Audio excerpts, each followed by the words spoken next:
Bismillahirrahmanirrahim. Assalamualaikum warahmatullahi wabarakatuh. Kebawah Duli Yang Maha Mulia Paduka Seri Baginda Sultan Haji Hassan Al-Bolkiah Muizzuddin Wad Daulah Ibni Almarhum Sultan Haji Omar Ali Saifuddin Sa'adul Khairuddin Sultan dan Yang di-Pertuan Negara Brunei Darussalam telah berkenan menghantar titah-titah perutusan tahniah kepada Tuan Yang Terutama Muhammad Abdul Hamid, Presiden Republik Rakyat Bangladesh. Dan Puan Yang Terutama Sheikh Hasina, Perdana Menteri Republik Rakyat Bangladesh serta Kerajaan dan Rakyat Republik Rakyat Bangladesh sempena dengan Hari Kemerdekaan Republik Rakyat Bangladesh.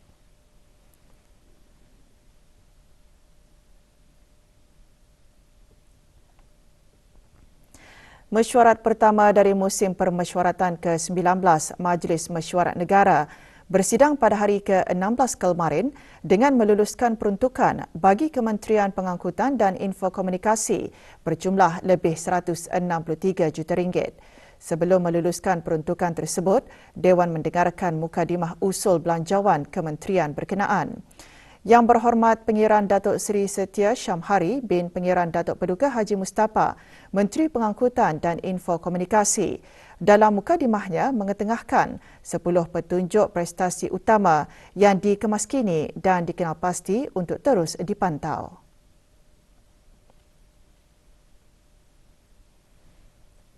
Pertama, mewujudkan dan peningkatan jumlah pekerjaan dalam sektor pengangkutan dan infokomunikasi secara bekerjasama dengan Manpower Planning and Employment Council. Kedua, dalam aspek keselamatan adalah bagi memastikan zero major accident atau sifar kemalangan besar dalam sektor pengangkutan.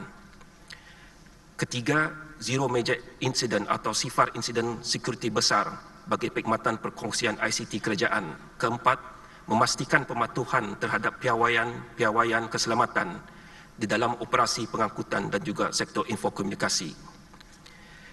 Kelima, dalam aspek perkembangan sektor pengangkutan, sasaran adalah untuk memperkembangkan dan menambahkan lagi konektiviti dari segi rangkaian pengangkutan awam. Keenam, meningkatkan pertumbuhan pergerakan melalui pengangkutan udara, dan pada masa yang sama, ketujuh adalah untuk mendukung komitmen negara mengenai perubahan iklim melalui sasaran pengurangan pelepasan gas rumah hijau daripada sektor pengangkutan darat. Seterusnya, ke-8 adalah sasaran untuk menambah dan meningkatkan lagi pendigitalan perkhidmatan kaunter. Ke-9, memastikan penduduk dan perniagaan mempunyai akses dan liputan perkhidmatan jalur lebar yang lebih mantap. Dan akhir sekali, ke-10 adalah bagi meningkatkan mutu perkhidmatan kepada orang ramai. Kementerian Pengangkutan dan Infokomunikasi juga memberi perhatian serius ke arah memastikan persekitaran digital yang selamat dan terjamin.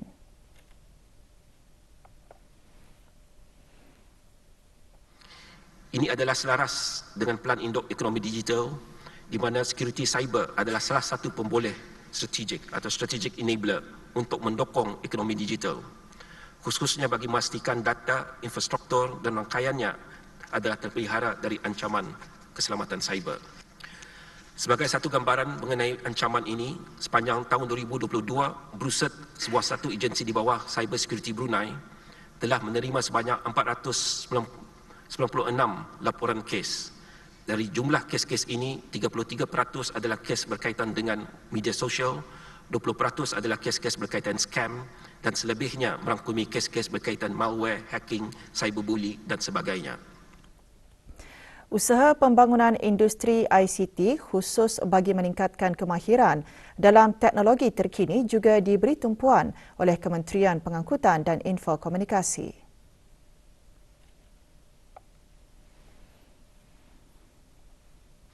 Ini juga termasuk pelaksanaan 3 projek utama atau flagship projects di bawah Pelan Induk Ekonomi Digital 2025 yang sedang berjalan, iaitu projek National Information Hub yang berperanan sebagai penyimpan data umum. Setakat ini sebanyak 10 data provider dan 11 data users yang terdiri daripada pelbagai agensi kerajaan yang berkepentingan sedang menggunakan platform tersebut. Projek Digital Identity yang merupakan penambahbaikan sistem e-Darussalam yang sedia ada pada masa ini akan menggunakan pengesahan Digital Identity bagi keperluan laluan masuk login kepada perkhidmatan kerajaan atas talian. Perkhidmatan tersebut insya-Allah juga akan dilaratkan kepada sektor perniagaan bagi membolehkan sektor perniagaan memproses transaksi perniagaan secara digital. Dan ketiga, projek Digital Payment Hub yang merupakan penyediaan platform yang membolehkan pengintegrasian antara pelbagai sistem pembayaran sedia ada dan akan membolehkan pengguna untuk membuat pembayaran secara digital dengan lebih mudah dan cepat. Isu penipuan dalam talian melibatkan warga emas dibangkitkan oleh Yang Berhormat Dayang Chong Chin Yee semasa sesi perbahasan Dewan. Menteri Pengangkutan dan Infokomunikasi menjelaskan kempen-kempen kesedaran telah diungkayahkan oleh Brunei Computer Emergency Response Team (BRUCERT) dengan pelbagai agensi kerajaan.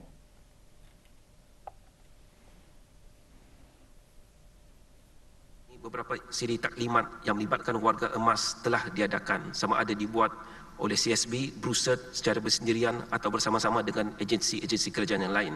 Contohnya pada bulan Oktober ke November 2009 sebanyak 140 taklimat telah diadakan bersama ATI. Di tahun 2020 sebanyak 130 taklimat telah diadakan. Dan pada 2021 sebanyak 102 taklimat telah diadakan dan selanjutnya.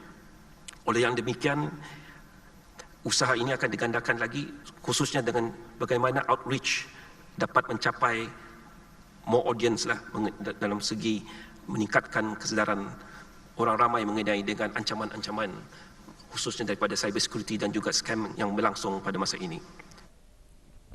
Menteri Pengangkutan dan Infokomunikasi juga memberi penjelasan berhubung isu sistem pengangkutan awam yang dibangkitkan oleh Yang Berhormat Awang Haji Saleh Bostaman bin Haji Zainal Abidin. Projek-projek penambahbaikan kepada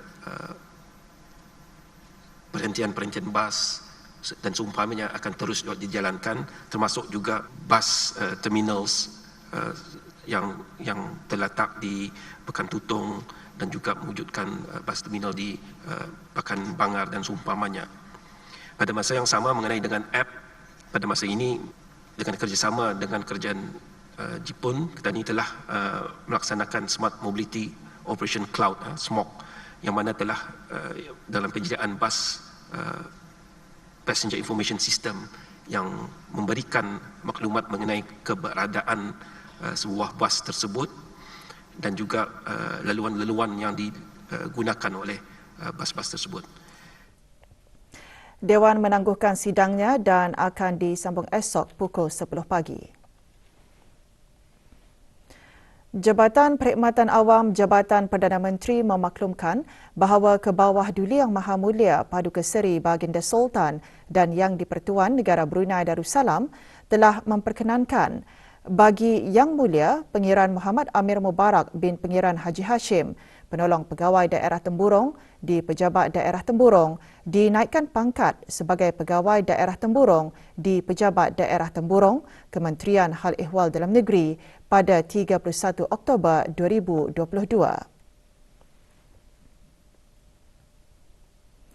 Hampir 70 orang terdiri asnaf fakir miskin dan mu'alaf di daerah Blyth kemarin menerima sumbangan dalam program Bersama Memaduli bersempena sambutan ulang tahun ke-55 Pejabat Hal Ehwal Ugama daerah Blyth.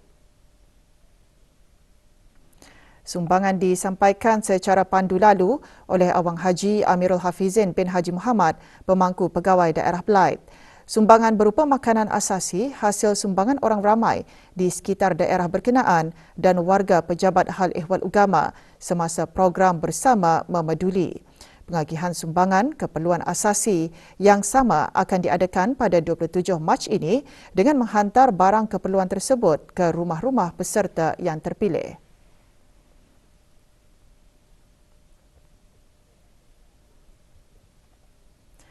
Kapal Maritim Pertahanan Jepun JS Suzutsuki ketika ini berlabuh di Pelabuhan Muara. Kapal berkenaan membawa 230 anggota tentera laut Jepun dan 30 pegawai yang bertauliah di bawah pimpinan Kapten Takahiro Ligatani, Komander Division Pengiring 8. Mereka berada di negara ini bagi lawatan selama 3 hari.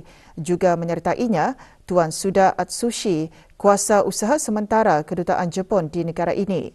Perbincangan mengenai cabaran yang dihadapi oleh rantau ini dan langkah mengekalkan kestabilan serantau turut diadakan. Lawatan tersebut antara lain bertujuan meningkatkan pengetahuan dan kemahiran asas serta perspektif antarabangsa dan menggalakkan hubungan mesra dengan negara-negara yang menjadi persinggahan.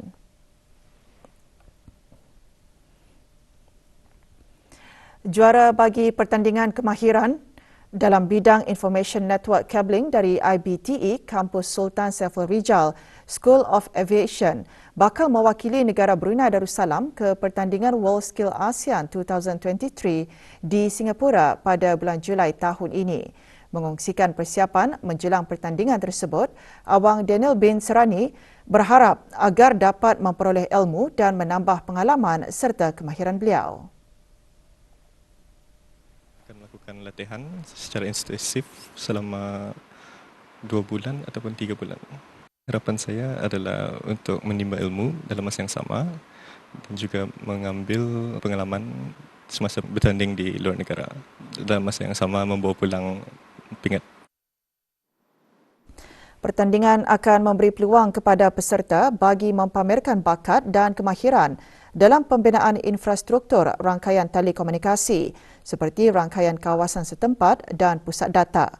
5 kemahiran dipertandingkan oleh IBTE bagi mewakili negara termasuk penyejukan dan penghawa dingin, perkhidmatan restoran dan penyelesaian IT untuk perniagaan.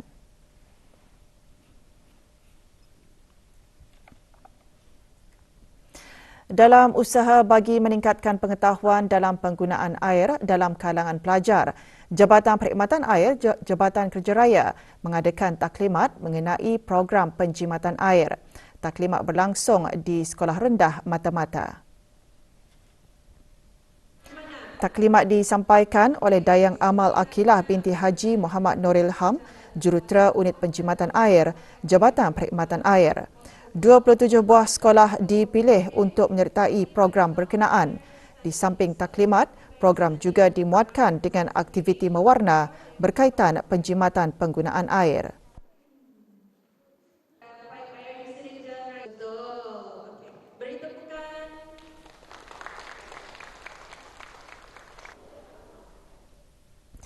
Pusat Serantau Simeo untuk Pendidikan dan Latihan Teknikal dan Vokasional Simeo Voktek mengukuhkan usaha pembangunan profesionalnya dengan mengadakan program latihan dalam negara baru-baru ini bagi 2 latihan jurulatih untuk pelanggan tempatan dan dari Myanmar.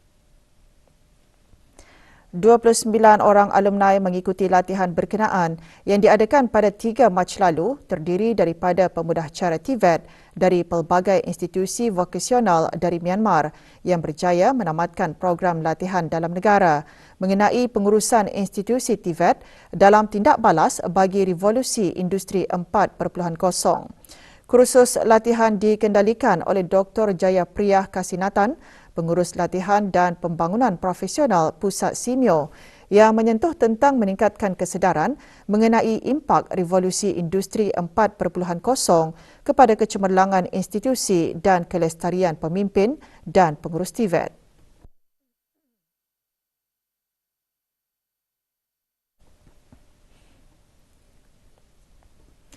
Bahagian Industri dan Ekosistem Perniagaan IBE melalui Unit Sukatan dan Timbangan SDT di bawah Kementerian Kewangan dan Ekonomi akan melaksanakan kerja pemeriksaan dan penelitian bacaan ketepatan ke atas alat sukatan jenis pam minyak di stesen-stesen minyak.